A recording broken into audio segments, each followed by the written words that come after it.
It's engineered for perfection. Every contour sculpted for uninterrupted motion.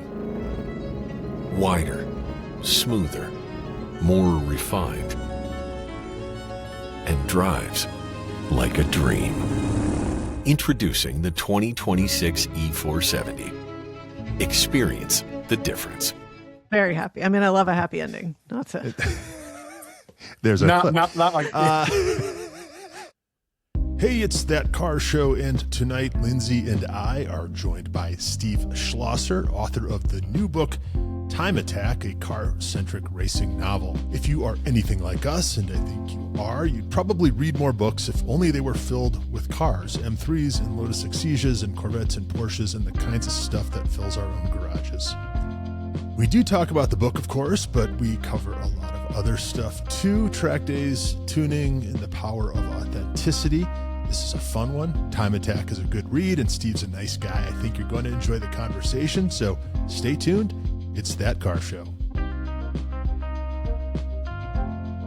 Hey, it's That Car Show. Dan's away doing Dan things tonight, so it's me and Lindsay, and we are joined by Steve Schlosser, author of a new book aimed at enthusiast folks like us called Time Attack, a car-centric racing novel. Hey, Steve, how you doing? I'm doing great. Thanks for having me on. Honestly. Yeah, it's good to have you on. It pains me to admit at age 50 that I am not much of a reader anymore. Okay. And it's not just because I refuse to buy readers. It's just that it's, as you guys know, it's too easy just to grab your phone or turn on the TV. And I'm also a little embarrassed that I've gotten away from track driving in recent years. Life is busy. The track can be expensive. And I'm fortunate to have some really wonderful canyon roads, not too far from me. And Lindsay, I think, can say the same thing.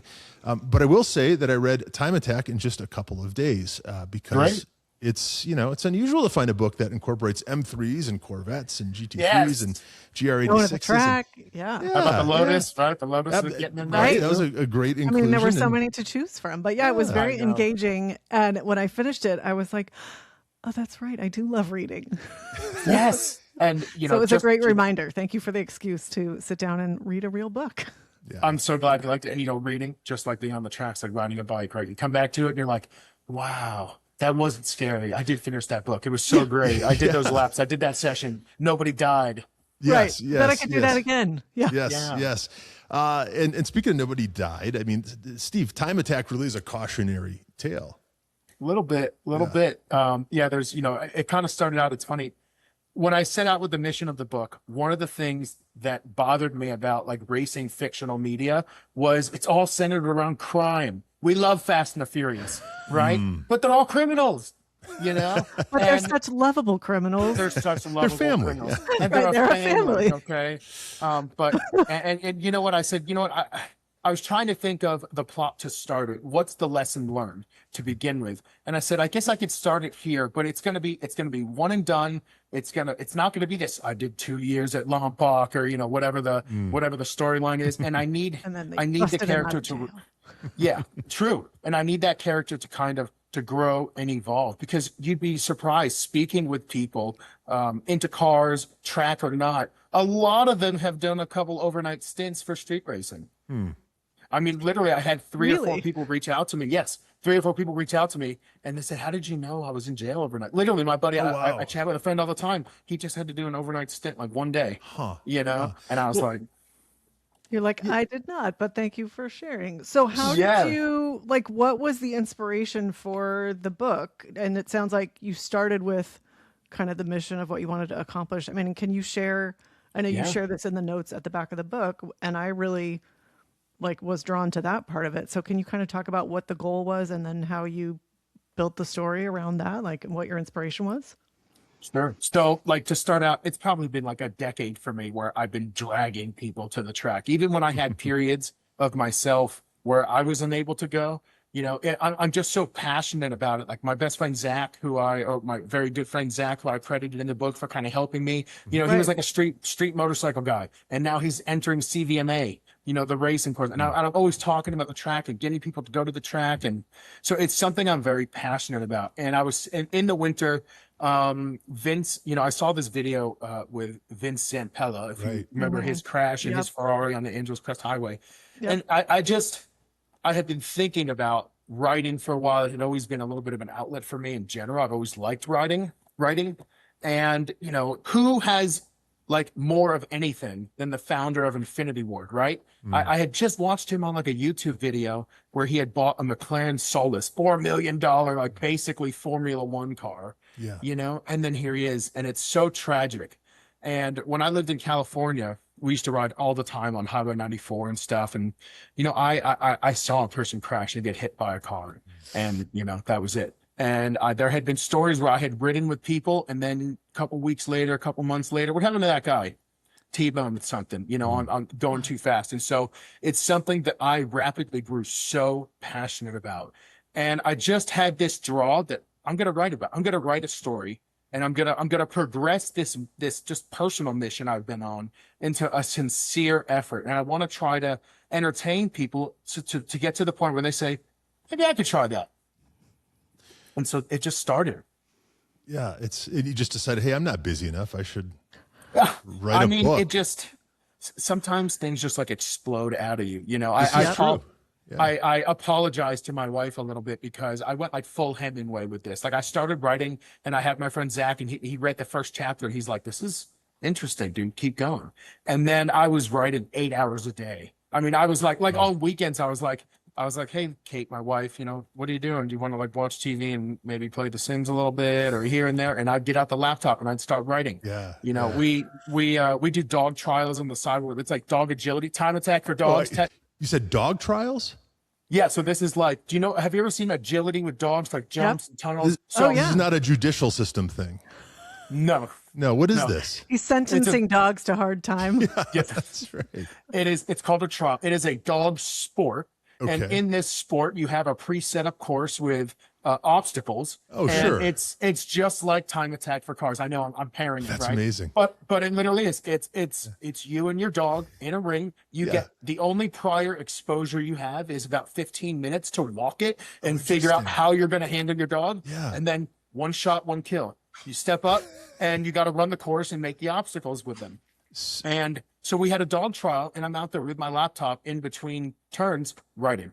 It was exploding out of me. Right. And so I did it.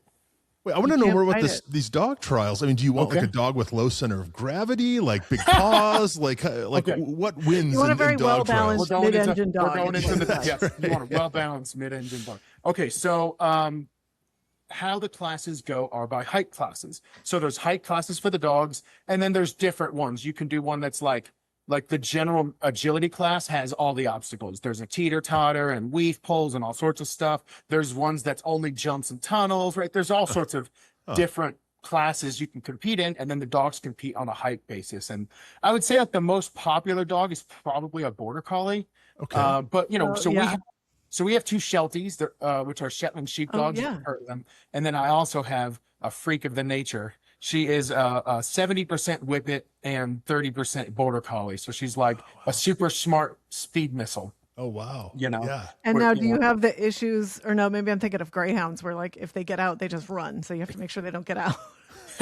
She's very fast. I trained her a lot on recall, so thankfully, yes. It's fascinating to know what people do when they're not behind the wheel, and that is a first for us. So dog trials. We were just at one this past weekend, actually, and I'm proud to say we took home 2 firsts, a second, and a third. Congratulations. Yeah, I love it. Sounds like a successful weekend. Yeah, and it's good to know border collies are the Miata of the... Okay, hold on a second. I have thought about this. Okay. I have thought about this. Okay, so border collies actually totally not the Miata. Okay. Because here's the deal with border collies. They're very smart. They're very fast. They take these big leaping turns. They're very hard to keep up with.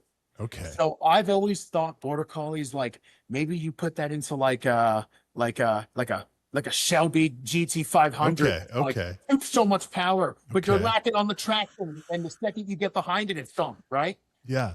Shelties, like my dogs, 100% Porsches. Like the running my dog, he's not the fastest runner. He's so easy to handle. Like, and he actually beat my Whippet Border Collie, even though she's so much faster. right? Because he's more consistent and I can get where I need to be and make his lines smoother, right? He beat her by a couple seconds. So, things like That's that. hilarious. I thought about this. So I was like, oh yeah, this is the analogy, Probably is not always the answer. This is the stuff that I love, where you're like, I didn't know that I was going to be applying the lessons that you learn at the track to dog agility track. I mean, it's like the number of things in life where you're doing some form of traffic management, is funny, where I'm like, I didn't think that that's part of skiing, but it is.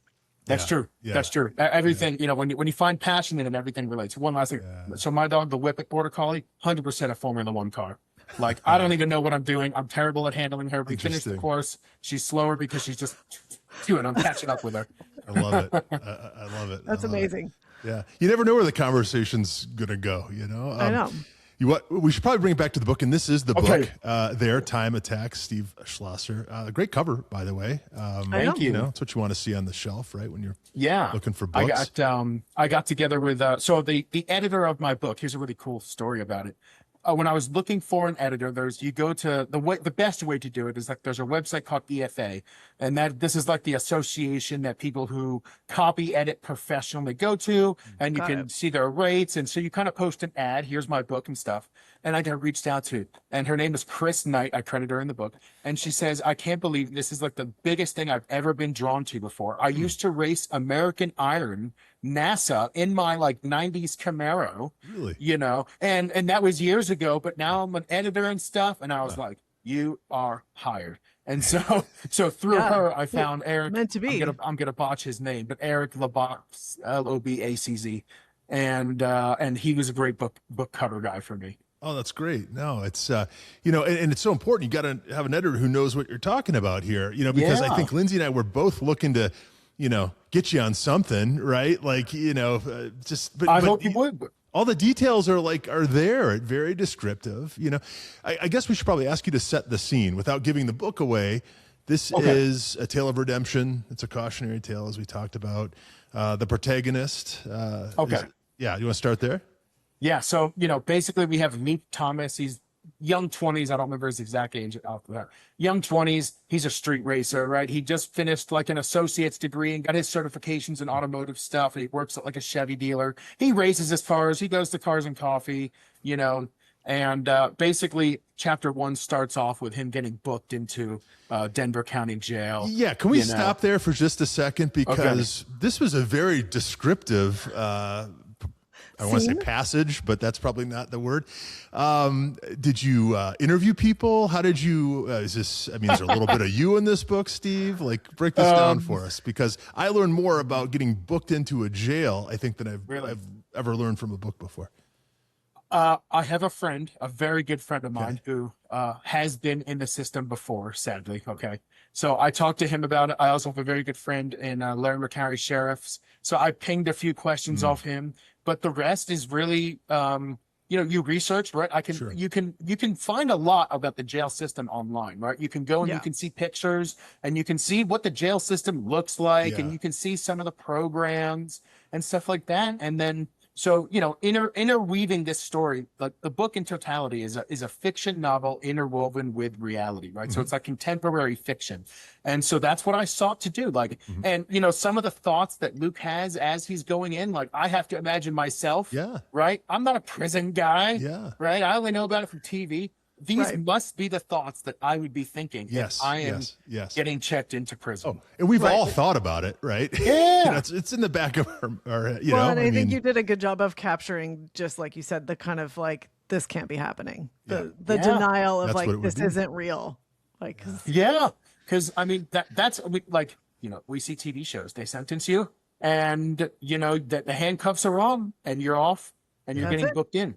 And that was it. And that was the real reality that Luke had to face, is that, you get, it's very easy to get speeding tickets and you get your license revoked, but then you can apply for a work permit. So that's my friend Zach. I gotta shout out. He got his license revoked for county, I know, but he's a track guy now, so we're happy with him. Right. But, good job, Zach. But yes. But, and you can get your license as long as you use it for work. And then how many people actually, abide by those rules? It takes a long time. And, I have to imagine that by the time it's this is it, you are going to prison.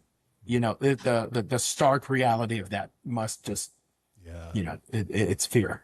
Yeah. Well, because I think there's so much in general, people go like, well, but it'll never happen to me.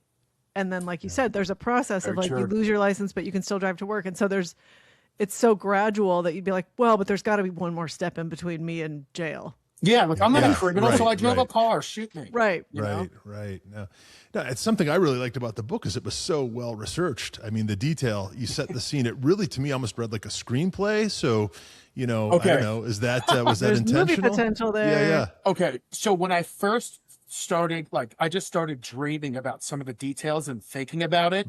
And at first I was like, this would make for such a great Amazon Prime series or something. And then I was like, I cannot be the guy who just says, will you read my screenplay? And my favorite author, I was literally just at a book event because he has a new book that came out last week. One of the things that he says is he always likes to have the source of truth to go back on. Okay. And I was like, and that's in the moment. I was like, you know what? I'm going to write the book. So who knows where this goes? It could go nowhere. Okay. I would love for it to be, passionate, inspiring, and get that big appeal. But I want there to be that source of truth where anybody could go back and see what the original intent of writing the book was. And so I decided this cannot be a screenplay to start. It needs to be a novel. I love that. And yeah, then you have that kind of touchstone. You can see where everything jumps off from there and becomes the Time Attack Empire. And you heard it here. The Time Attack. That's right. The Time Attack Empire. Well, that's the thing, right? This could be a whole series, right? I mean, pretty easily if we get that lucky, right? I mean, and it's and I've seen a lot of the people in our community talk about it, post to social media about it. So I think you're getting a buzz, which is great. That would be great. Yeah, one of the things for me that I think connected with me is that Denver's not London, it's not Paris, it's not a literary city as as we know it. I think there've been a couple movies here, Things to Do in Denver When You're Dead, and but Denver's not real, it's not Chicago for that matter, right? I mean, it's just not on the map, right? When it comes to books and movies and things. So it was really neat to read a story, right, that referenced things in my own world. Whether it was the Adams Polishes, local, international business, but set here, right? Right. Headquartered here. To the tracks, right? That I've driven, which was cool. You got all the details right. Even Snarf's sandwiches, right? Snarf sandwiches made it in there. That's a real place. That's a local joint. Yeah. I think it started in Boulder. Maybe we've got one not too far from me. We can walk to. They're all over. So much better, right, than your typical Subway or even even like SCR Performance, with Mark Berry. Shout out. Yeah. Okay, they are a premier race dealer. Mark Baer is the owner. He wins all the NASA TT. Oh, that's stuff so funny. In his class, and I had them do some work on my Corvette. I love those guys. They're really cool. Harvey in the book, he actually owns Boost District in Longmont, and he's kind of notorious for being one of the go-to tuner guys. Wine Country Motorsports. I was just down there. They stocked this book. They got a couple books from me, and they helped me out get my Hans device and my helmet. So again, I wanted to have that authenticity in there. That's because if you just make up places, you can just do whatever you want with it. And right. It's gotta have some reality in there. Yeah. Well, again, it gives it kind of an anchor. Like you talk about the book being the anchor for what you're trying to accomplish. And it's nice to kind of anchor the book with these little Easter eggs, especially for people that are local to Colorado. Because I know there was an author when I was growing up who lived in my town, and it was Dean Koontz. And so he would put these little Easter eggs of a street name or a whatever. And I remember reading that as a kid and being like, wait, what are we doing?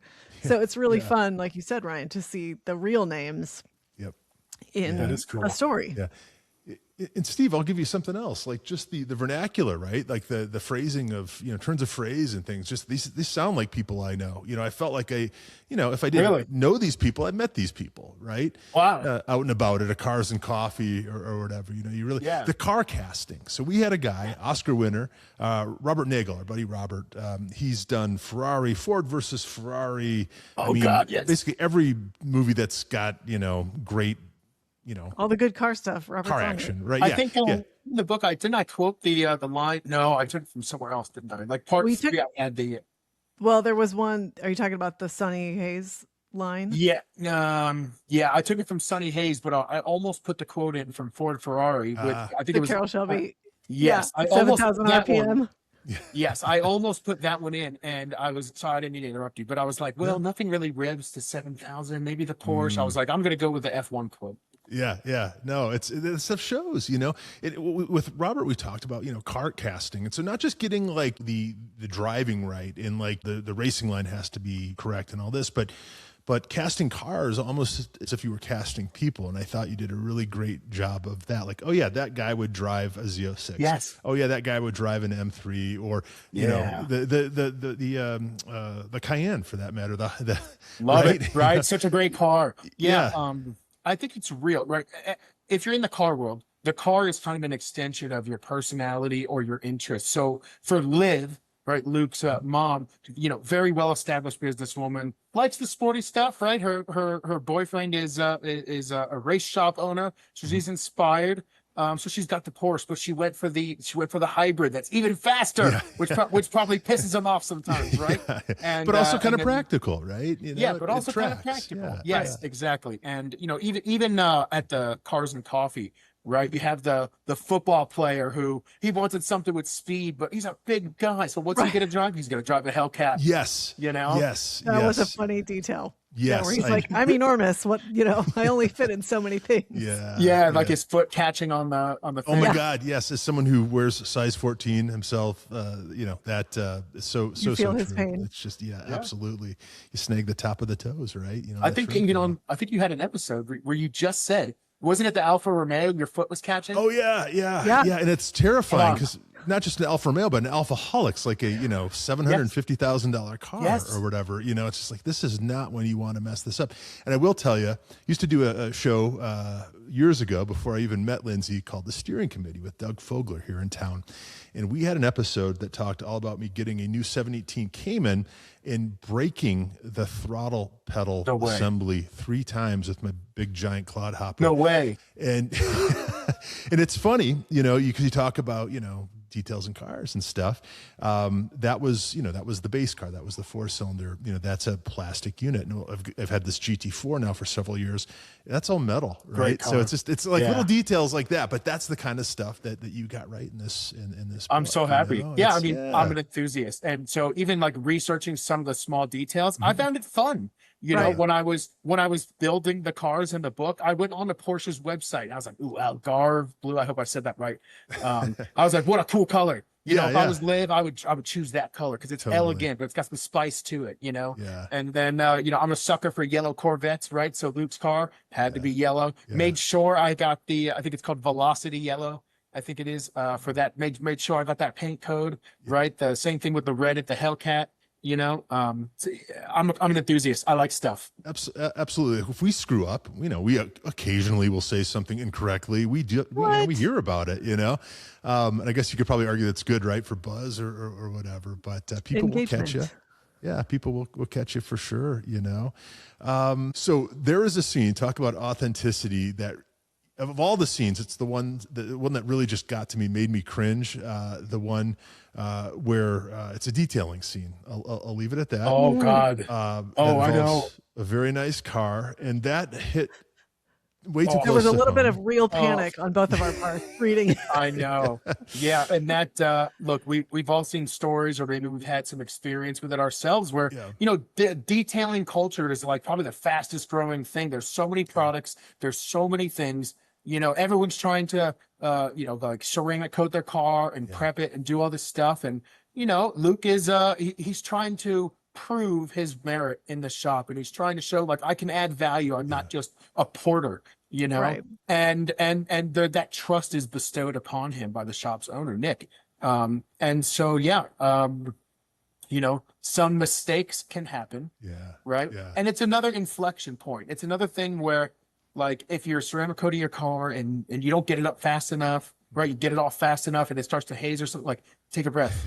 Okay. We can figure it out. It's terrifying. Right. It's going to be okay. Yeah. And so, you know, that scenario was just another level of inflection point. And I also wanted to use it to show and I think Nick makes a statement around this about like the most important thing about being a race car driver or racing is not necessarily being the fastest guy on the track, but you have to constantly respond to variables and different things and unexpected. And you have to do so decisively, but also calmly. And if you lose that emotion in if you let that emotion control yourself, right, you're gonna make a mistake. Yeah. Hit me doubly hard because I actually have an appointment tomorrow. Our friends at Spider Auto Detailing, buddy Jaden's coming out to detail my GT4, and so I think I'm a little sensitive right now, a little vulnerable. Are you going to make him read the book first? And you're like, pay particular attention to this scene, and now you may go near my car. That's right. Yeah, Steve, I had to stop and sort of like got the vapors for a second. Like it really, I got into it, and it was just like, the fear of. I had to keep reading because I'm like, how is this going to, like, what are they going to do? I know, especially because, I don't want to give the car or the details too much away. But imagine that car. And imagine being them. You're like, oh my God, Steve, car has such a title. That would be the one. When I was in high school, I'll never forget this guy's name, Stuart Altemeyer. He was a year older than me. He's a lawyer now somewhere. Go look him up. Much more successful than me, but he was one of these guys that was, go-getter. And he decided to open a detail shop. He took on an XJS. Remember the big V12, Jaguar? Oh, yeah, Jaguars. Yeah, decided he was going to steam clean that engine. Pretty quickly that engine was ruined, and that was the end of that enterprise. But there's something just when you're working with something high, it's going to be the expensive car, right? Is what I'm getting at, right? And back then that was expensive as anything in Indianapolis, Indiana. So those details. You did mention a podcast in the book. I did. I read the word podcast. I'm like, oh yeah, please let it be us. Please let it be us. Maybe future editions. But what was that podcast? Okay, so the podcast is the Perfect Lap podcast, and the reason why I chose them, not only do I love what they do, but they are at least for me, they're the real source for like time attack racing. Yeah, exactly. They talk a lot about grid life. They talk a lot about the major racing events and time attack. Jaeger and Kilgore, they are extremely knowledgeable on the subject. They are super passionate about it. They talk very well. And, it's really informative. After a grid life, or a global time attack, or, pick your event, they're the ones that I go back to really understand like what happened. Because, when you're watching these events live, I mean, like Grid Life, Road Atlanta, right? Yeah. There's 5 or 6 sessions that are like 15 minutes long. And then there's a podium sprint that's 3 laps. And all you get to see is the car that the camera's focusing on. Right. It's not a wheel-to-wheel race where all these cars, and so you get to see the tidbits they pick up, but some of the other stuff, like, for example, and I love them for this. One of the things, they featured this driver, Jimmy Rock, and he has a Honda Civic that is blowing people away. And something I didn't realize, they mentioned this at Road Atlanta. There was another car in the unlimited class, 2,000 horsepower Camaro, like a 67 Camaro, super aeroed out. Like they even redid the front to make it like a spoiler instead of that flat, like where the headlights. I mean, it's a very, very awesome car. And they did this breakdown of Jimmy Rock. Yes. And they did this video. They were looking at the timing of Jimmy and his extremely modified unlimited Honda Civic, and they're like, look at this. He is only like 2 or 3 seconds off this 2,000 horsepower Camaro in his 500 horsepower front wheel drive Honda Civic. Wow. And when you watch him go through the turns, it's incredible. Yeah. And so there's things like that, as a viewer, you can't tell how fast people necessarily are going through the turns. Either way, they do a really great job. They might pick me up to be on the podcast. Nice, they should. A little bit. I've how good you are here, right? And the minor leagues, right? So they should pick you up. It's that's shout out to them. It's you mentioned Civic too. There's a Civic Type R. I think it's a 17 Type R in here. Yes, 17 Type. Yeah, type and R. that also was exactly the right car for that character. So kudos. Yeah, I thought so too. He's going. I can't remember the character's name off the top of my head, but he's a kid. He's in college for engineering, right? What's a college? RAF. Thank you. That's right. I'm like, what's like a college sporty car? You know what? A Civic Type R. You know, you can put a little exhaust on it. He did a couple mods to it. That's like the perfect car, and it's a super great sports car. I love Type Rs. Yeah. I had to laugh because when I first got this GT4, I rolled up to the Conoco or whatever is there in Golden, right, by the School of Mines. And I was so proud of this thing. And I was also so pissed off that no one had come up to me at a gas station yet and said, hey, nice car or whatever. Well, that's where it happened for the first time. And there was a college kid in a Type R, I mean, it's like, you read their minds, it's so foreshadowing. Yeah. Just again, authenticity. It's so important. It just takes one small thing to take you out of a story, right? And that's it goes back to casting a car, right? And same thing with the football player, right? Like in my mind, if he's got a full ride scholarship to CU, he's making a little bit of money because college athletes can make some money, right? So the next step up cost wise from a Type R is probably like a Hellcat, right? And so I could, it checks out. Yeah, absolutely. Well, and I love thinking about that part of it because it's part of building the character. Like you said, it's an extension of the character. And we've talked about that before. People will say like, it's a way to indicate something about yourself to the rest of the world, because sometimes they'll see the car before they see you, or it's an extension of your outfit or your personality or whatever. And so I love the amount of thought that you put into finding the right car, even the right color for each character, because it really did paint a picture and it introduced the characters through without you saying, well, this person is a go-getter or this person is a whatever. It's a way to illustrate who these people are indirectly. I love that. Yeah, I love that. I spent a lot of time thinking about it, and I love that. The guy in the semi-private jet, right? We all know that type, right? We all know that type, right?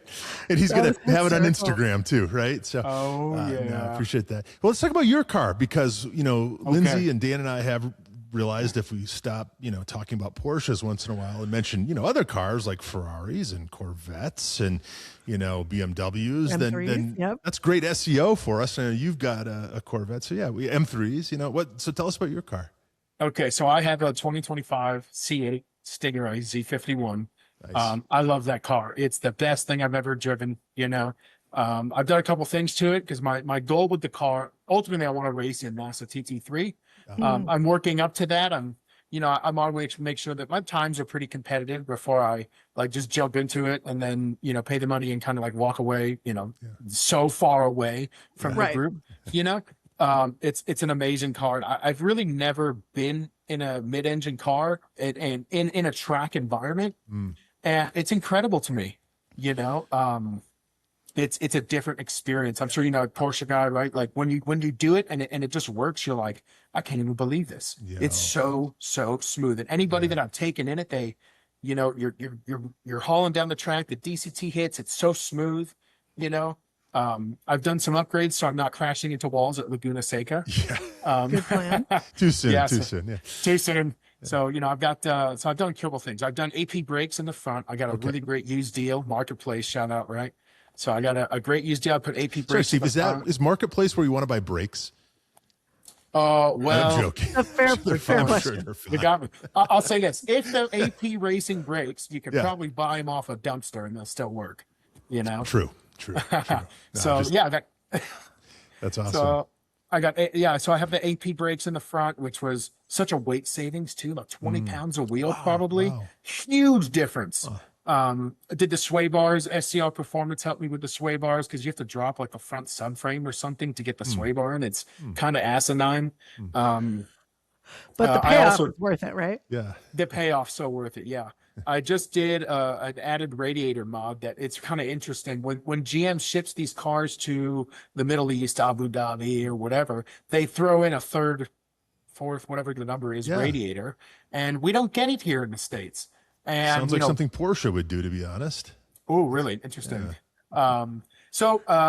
You can buy these parts direct from GM. Yeah. Or there's a company that did a little testing and put it together. And because what I was noticing is on the summer temperatures, we're at altitude here. Yep. I'm hitting oil temps of 260, 265 sometimes. The coolant's getting up there, 230, 235. Certainly not engine blowing temperatures, but to the point where it's going to start pulling time. And, I definitely saw my lap times drop like a second and a half or 2 seconds. Oh. So I went ahead, I added that radiator in there. Yeah.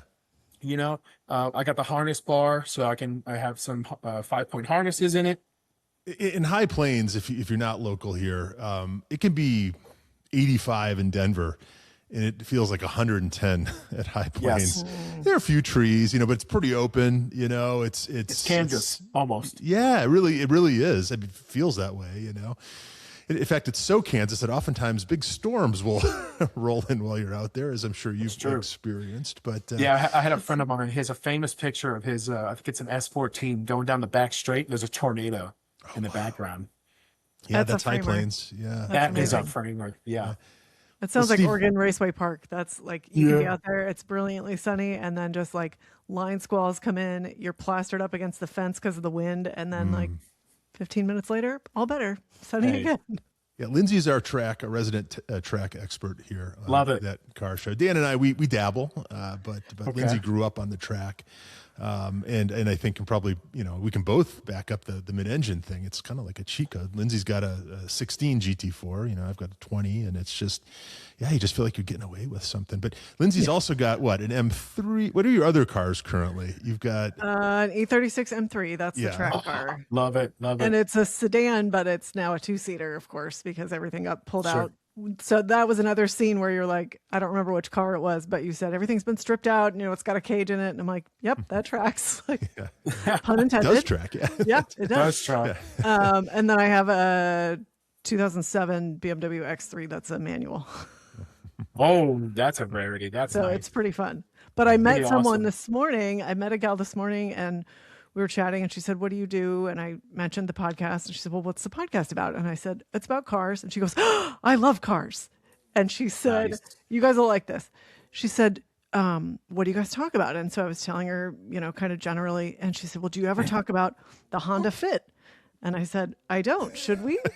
And she said, "I have one, and I think they're the best." I'm like, "Yeah, it sounds like you have thoughts." And she said, "And I did a stage 2 transmission swap, and so she turned it into a manual."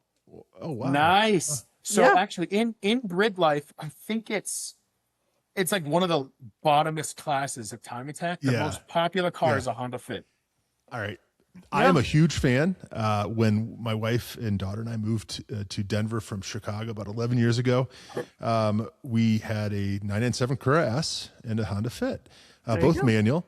And we, I got the Porsche later, but we came out here in that Honda Fit, plants in the back seat, everything else. It was a manual. It was, 80, it might be 110 horsepower, right? I mean, that's what my 81 320i BMW had, so many years ago. Yeah. And it was fine in Chicago, right? It's a city commuter. And I'll never forget the first time we tried to go up like Floyd Hill. So Lindsay, Floyd Hills. So I-70 going into the mountains from Denver, and having that car with the, 2 adults and a baby, basically, Right. in third gear, just pegged boy. and just trying to maintain maybe 60 miles an hour, and The I auto think it would was overheat within it a year we probably. got a turbo, Tiguan, right? Just because we You're needed like, this something. is for not the- going to work. But that said, that car shifted like a sewing machine. It was quick enough in traffic. It was all glass, which I think is the most underrated, sort of thing we don't have. Visibility is a good thing. Right. Yeah. Visibility, the biggest safety thing you can have. Wonderful car. Would still have that car today as a third or fourth car. But got involved in one of those Colorado hailstorms. And that totaled the car. She made money then. But I always wanted to, if nothing else, turn that into a track car, right? Because it's kind of like a built-in excuse, right? Because you've got Miatas flying by or whatever. But it was just such an inherently good car, right? Anyway, all the praise in the world for a Fit. There you go. There's like this. Love it. There's like this polar opposite with cars on the track, and the Honda Fit falls into the category where if you get past, doesn't matter. You're in a Honda Fit. Yeah. But if you pass people, oh boy, are you cooking? And it's the same opposite excuse with like a GT3 RS, right? Yeah. If you're passing people in a GT3 RS, like pat yourself on the back. Congratulations. Right. But if people are passing you, you better look the other way. Yeah, if you get to be the driver that's passing the GT3 RS, you're like, good on me. I did it. Yep. I'm One I'm accomplishing things. Yeah. So thanks to my new friend Grace for inspiring us to talk about the Honda Fit. Well, hey, Grace. That's awesome. And if you don't mind, I just, something that I was really passionate about, bringing it back to the book, females in the motorsport industry. Like, you see this with like F1. There's really popular female race engineers. There's up and coming female racers in this, and it was really important to me that the protagonist Luke, he's actually guided along this story by some really strong female figures, right? We have Emmy, who's the really brainy like engineer, Sabrina, who's like the kind of like edgy, mechanic racer. She's kind of based off a friend's girlfriend or fiance that I know. And Liv, obviously his mom, like again, strong, independent business owner. And so I wanted to capture that too, because, even if it is mostly men reading the book or who knows, I just wanted to highlight the fact that like the space is, nobody cares about who you are or what your background is or, what your opinions are about anything in a racetrack or cars. We all come together in this car environment. And it was important to me to tell that story, or, write that story. Yeah. Yeah. And they were very believable characters too. I feel like I know people like that. And there are a lot of women involved with the race scene and the vintage race scene here in Colorado, which is awesome. But Lindsay, sorry, I cut you off. No, you're good. But I loved that the women were involved. And I wondered if you could share, like, how did you get involved with track driving? Because that's kind of what started this whole thing, and your love of riding. Yeah, good question. Okay. So, with track stuff, this goes back to, I don't even know, 2012 or 2013. That was 2 years ago, Steve. What are you talking about? Yeah, I know, right? So I was the smartest kid ever, and I had some motorcycles as a kid, like kind of small stuff. The very first like real sports motorcycle I had, of course, a CBR 1000. Why would anybody start on anything else, right? And I had started riding it, and I had a friend of mine who his landlord was really into track racing and stuff like that, and he was like, "Come on out," he helped me get a suit and stuff like this, and I told myself, before I should do this, before I really take my 1000 on the track, let me go there's a company out in San Diego called SoCal Supermoto, shout out to them. And they basically, at the time it was like $250 and you get the bike, you get the track time, and it's on go-kart tracks, and you learn on a supermoto bike, right? Which is like dirt bikes with stiffer suspension and, like 200 or, street tires, right? And I fell in love with it just like that. I'm out doing that track day. It was amazing. And that just like catapulted me. I just continually got more and more and more into track or private motorsports, whether it's dirt or something like that, because I did my CBR 1000 for a bunch of times, and, you kind of pour one out. That bike got stolen, but then I was able to buy a supermoto because, the insurance, right? And then it happens. Silver lining, right? Silver, God, so sad. That bike was so beautiful.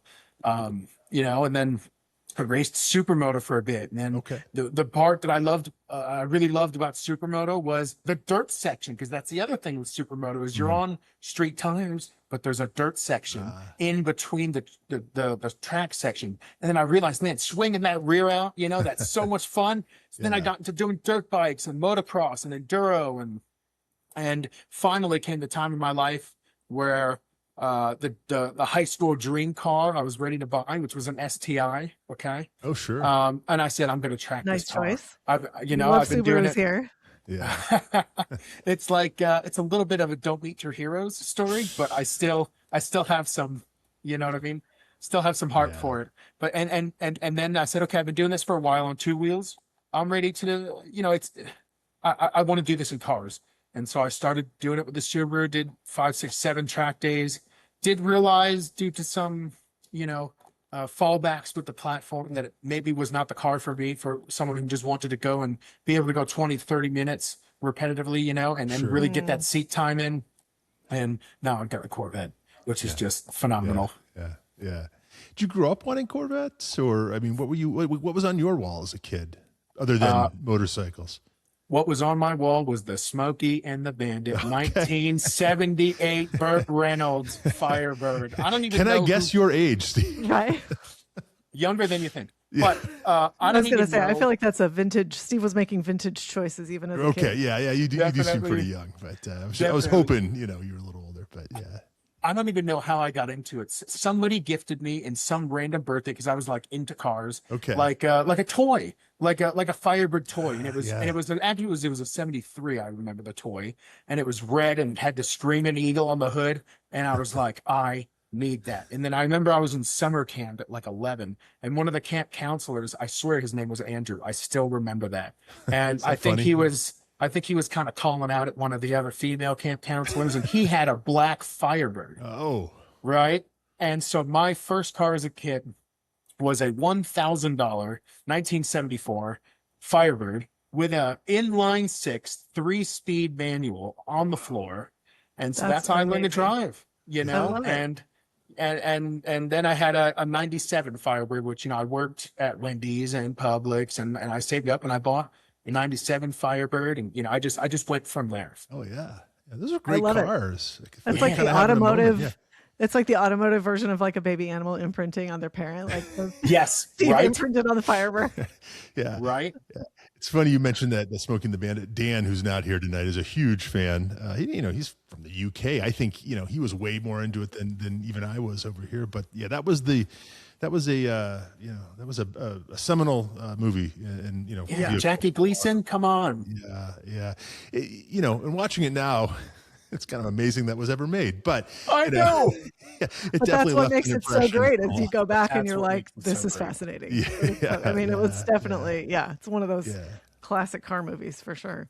And that's one of the great things about fiction too, is that whenever you write at that point in time snapshot, you know, very rarely is someone you go back and be like, I can't believe I said that or whatever, you know, like it's part of that era and that beauty of it.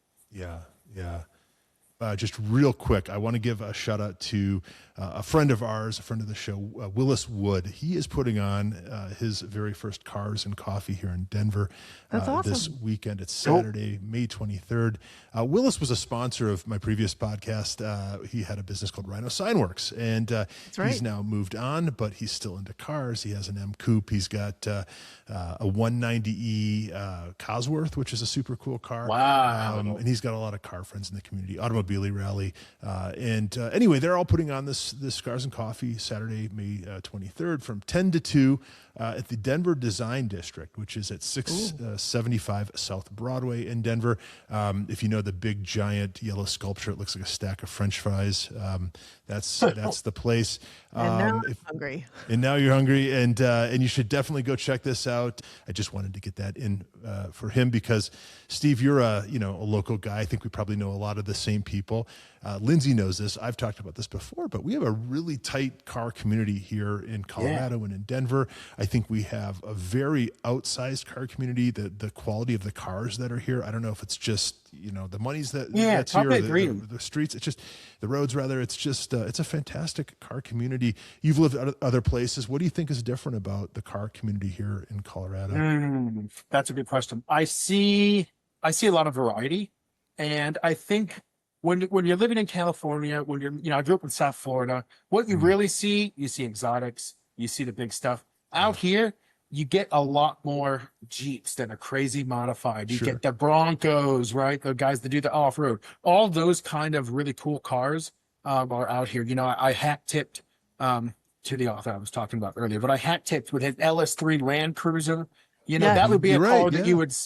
That would be a car that you would see out here in Colorado. It would be a super modified Land Cruiser. And so I think you get some of the really cool things out here in Colorado that, may not necessarily appeal to the San Diego or the Miami elite. Sure. Yeah. What do they say in Anchorman? San Diegoan. Yeah.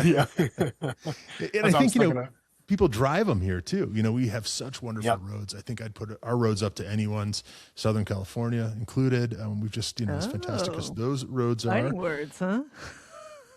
I will put Squaw Pass, or I'm sorry, it's called Mount Blue Sky, against any road in the country. But there you go. The only thing I'll say, is California roads for sure you can drive year-round. Florida, they don't really have any good roads anyway.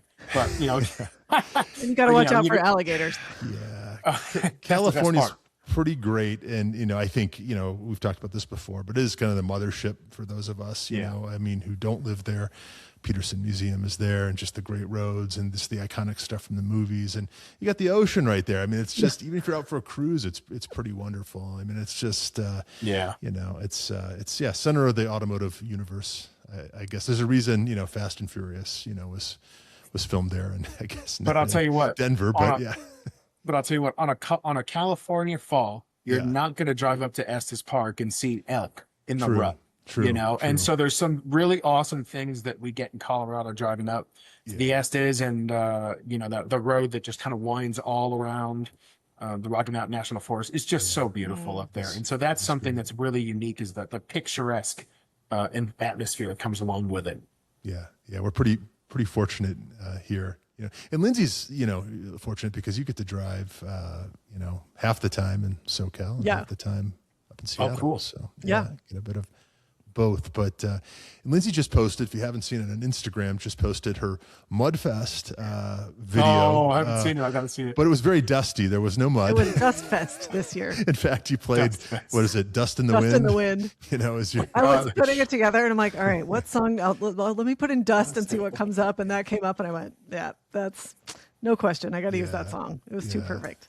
What did you guys think about, if you don't mind, what did you guys think about like some of the musical references in the book? Did you enjoy that? Did you think it was a drawaway? It's a good question. So I'm not a big listener of any of those bands, but I still appreciated it, right? Because it was just sort of one more level of authenticity, you know. Had you had the bands that I listened to in the book, I would have had some major questions for you.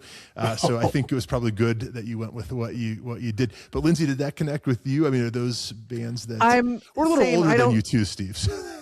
I know. I think that's part of it. Is I don't know the bands, but I appreciated the sort of scene setting. Like it rounds it out. It's like including the colors of the car and the details and all that. It's sort of like, and you've done this a couple times while we've been chatting. Like you're very good at painting a picture, and so it definitely drew me in because you can sort of feel like you're in the car and you know what the car looks like and you know what they're wearing and you know what they're listening to and you just sort of like it's immersive. So I liked it. Good, because that's like the next factor when you're driving, right? If you're not listening to that car show, you might be listening to, you know, might be what listening are you even doing? I know, right? But you know, you might have your favorite CD in. You might have your favorite Spotify, you know, song. We're old enough for CDs. And the CD changer, though, I did appreciate that being 50. Yes. My truck still has a CD. I think it has a single CD. I remember my mom's Mercedes in the 90s. You had to like pull a body panel off and then there would be like the CD changer and you would pull the tray out, you know, and you would load the tray and then you put it in and you make sure it registers that the tray is in. And then those 6 CDs are what's in the car for the life of the car. Forever.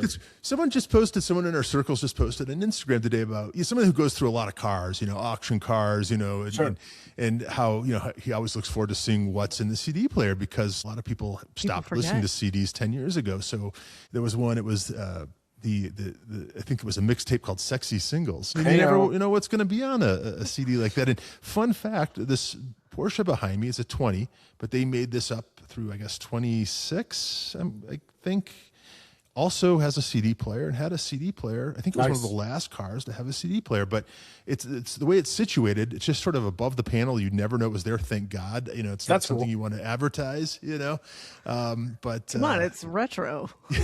I was shocked to discover that it had a CD player. Well, what's so funny about the truck is that it had memory. And so you could put the CD in and basically rip the CD onto the internal memory of the truck and then take the CD out. So that solves the problem. You're not going to accidentally give your CDs away when you sell the car, which I feel like is that's not a problem that many people are dealing with these days anymore. Yeah, that's kind of interesting.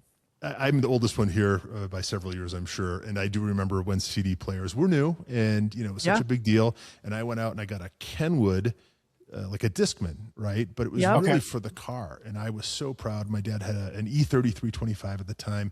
Of course, didn't come with a CD player, but you could use the tape deck to play. And I was going to say the cassette tape with the wire on it. Right. It sounded like I was literally going to say, like, has everyone done that? But and, you know, I don't think we made it out of the driveway before that damn thing started skipping, you know, and I was so disappointed. So if you wanted to listen to the CDs, you had to basically have it in your lap or hold it and sort of compensate as you. It was just such a mess. And or you're like driving one-handed so you can hold the Discman. Totally. The price of being cool, you know, cassette singles, you know, the things kids, you know, at least those didn't skip, right? Well, the M3 had a 5-disc changer, but it was in the trunk. I mean, so many of them were in the trunk, and you're like, I'm not going into the trunk to change my music all the time. I mean, that's why you'd load it up, and that would be your soundtrack for the rest of time. You know, how far we've come, right? So Good old days, right? yeah, yeah. You'll probably notice in the book, there's like a little bit of a love letter to the G80 M3 in there, Yes. kind of like, and that comes from my wife's car. She has an M3 comp, and Excellent choice. Nice. She has good taste. yes, for real. Nicely done, Kate. Yeah. And she did the individual color of liquid copper, which is But that's gorgeous. astronomical. I can send you a wow. picture of it sometime. Yes, please And do. I will. When you're in that car, and there's just something that BMW really captures that's such perfectly like a track capable car, and then just a button press or whatever, and it's like this luxury cruiser. It's quiet. It's so comfortable that everything looks modern and neat. Right? There's just enough tactile things, buttons and switches, but to where it's not just like touchscreen, but you have a little bit of that too. Yeah. And then next thing you know, you go to 125 Yeah. by accident. Right, You know what I mean? because it's so good. Yeah. Well, you it's set sort of that the so luxury, the restraint of like you have what you need and it's lovely, but you don't have more than you need. Yes. Yeah. Yeah. Hey, speaking of romance, what did Kate think about that scene early in the book? Okay. When I first wrote that, I had told her that I wrote kind of a spicy scene in the book. Yeah.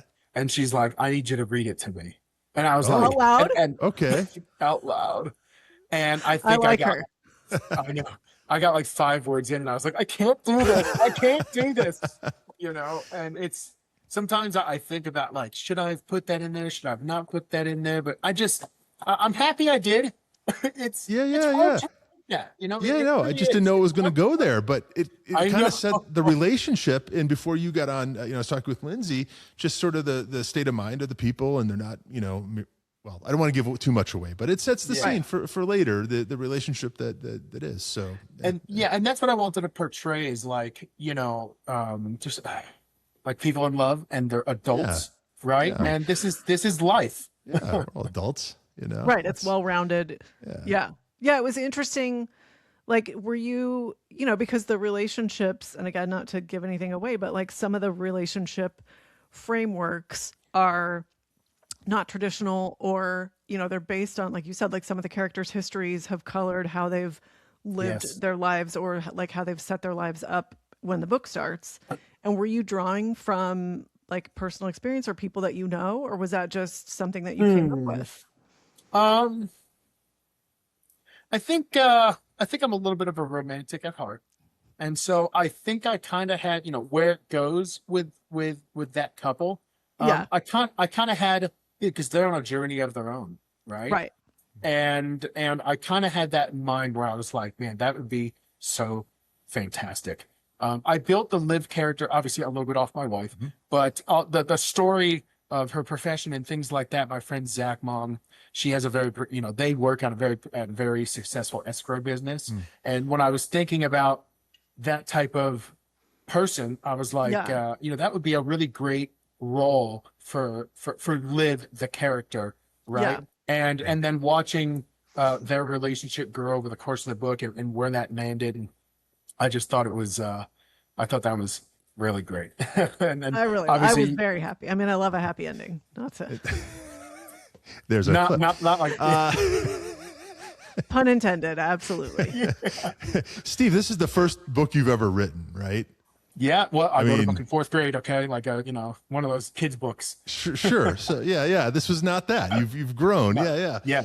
This was fantastic, and I hope I hope this turns into a 2nd and a 3rd book. I hope that the podcast and the next book is us. But it's really a great book. And here's the cover. So when you see it in the bookstore, you know what you're looking for. Time Attack, Steve Schlosser. It does what a good book should, in that you find yourself a little bit in each of these characters, right? And it covers the spectrum of emotions too, and just really reads authentically, like we've talked about. So really well done, man. I mean, hit it out of the ballpark this first time up. Good job. Bravo. Thank you. And I just I hope the readers really enjoy it. I hope that when you read a fiction novel, you kind of take a little bit of that character with you. And I hope that this entices anybody, like, let's go to the track. You know, if you're in Colorado, reach out to me. I do passengers all the time. I have someone coming out with me this Friday. She has a Mini Cooper S, and she said, I'm interested in what it's like. I'm kind of scared to take my car. I said, come out and ride with me for a few laps, ride with my friend for a few laps. And then next time you can drive your car. Yeah. And so that's what I'm passionate about, right? Is getting people to the track. And I hope that message comes through the book. And I hope that it inspires, but it also entertains. Absolutely. No, our friend of the show, Bruce Meyer, was just with him recently, and I got a thank you note from him, and he very famously signs all his correspondence with Never Lift. You were kind enough to sign our books for us, and you've got an almost as good of a, Never Lift is pretty amazing, right? I mean, that's epic, but take it to the track, and really that's what this book is about. That's what you're about, and a bit of advice in there for all of us. So Steve Schlosser, thank you so much for joining us tonight on That Car Show. We should probably tell people what your website is, how to find you, where to Amazon. I'm sure this book is available. Other places, Wine Country. Yeah. So Wine County, Wine Country. No, it's Wine Country. Wine Country okay. Motorsports. If you're local, you can buy a copy from them. Otherwise, it's available on Amazon. Search for Time Attack Steve Schlosser. You'll find it. You can go to my website, timeattackbook.com, and that will take you to Amazon. If you want to reach out, if you want a signed copy that says take it to the track, there's a contact me. I'll gladly send you one. Or if you want to come to the track, that's a great way to get me too. You can follow me on social media. My personal account, Super Steve 921, but there's also a Time Attack Book. On Instagram, you can find me. So, thank you again. And for all the readers who, read this book, inspired by this book, thank you so much. Thanks for joining us, Steve. So it's That Car Show. And until next time, remember, always be driving. Thank you so much for telling your enthusiast friends about us, liking and subscribing. And Steve, of course, thanks for joining us. And we will see you all next week.